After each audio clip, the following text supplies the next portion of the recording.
Carly. Welcome to our channel. For today's vlog, we are going to do something super fun.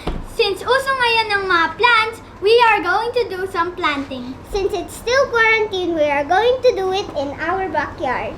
We have this super cool gardening set that we will use for this planting session. It's unboxing time!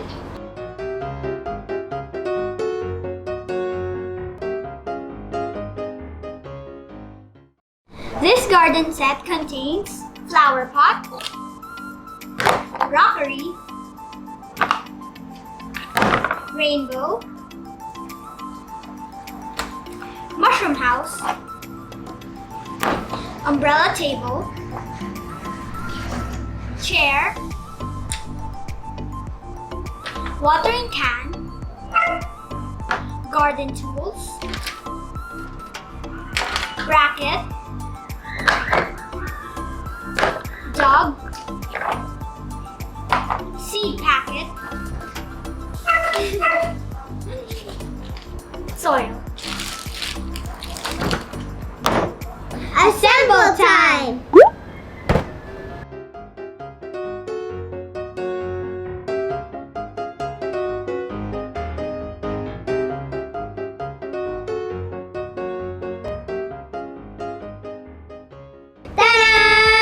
Now we've finished assembling the gardening set. Now it's time to make the soil and plant the seed. Place the compressed soil in a bowl with appropriate amount of water and allow it to soften. The disc will absorb the water and expand. This will take about 30 minutes. After 30 minutes, Once the soil is damp, break it up with your gardening rake.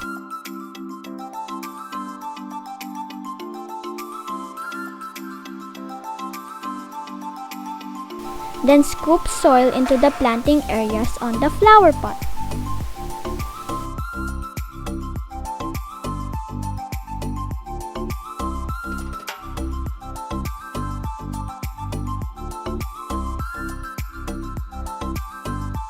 once the soil is in place, fluff it up with your gardening rake and make sure there are no dry areas.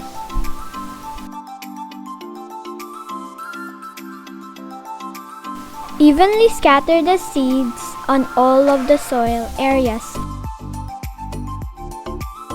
Sprinkle them evenly about 1/8 inch to 1/4 inch apart.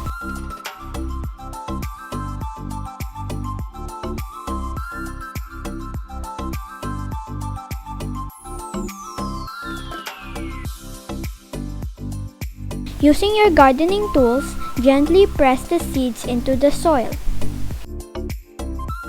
Note that planting seeds too close together will cause them to crowd each other out. Lastly, evenly sprinkle 2 ounces of water onto your seeds. Another cool part of this gardening set is that it has sounds and smoke effect. Look!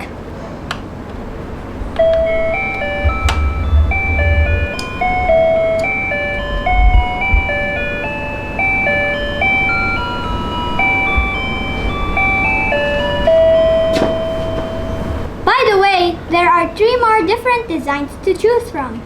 The tree set, the gardening swing set,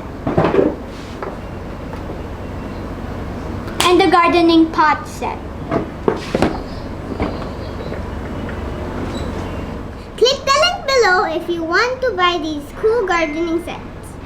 That's it for today's vlog. We will update you guys on the progress of our planting session. Don't forget to like, share, subscribe, and turn on the post notifications. By the way, shout out to my friend Francesca. See you guys On the next vlog. Bye!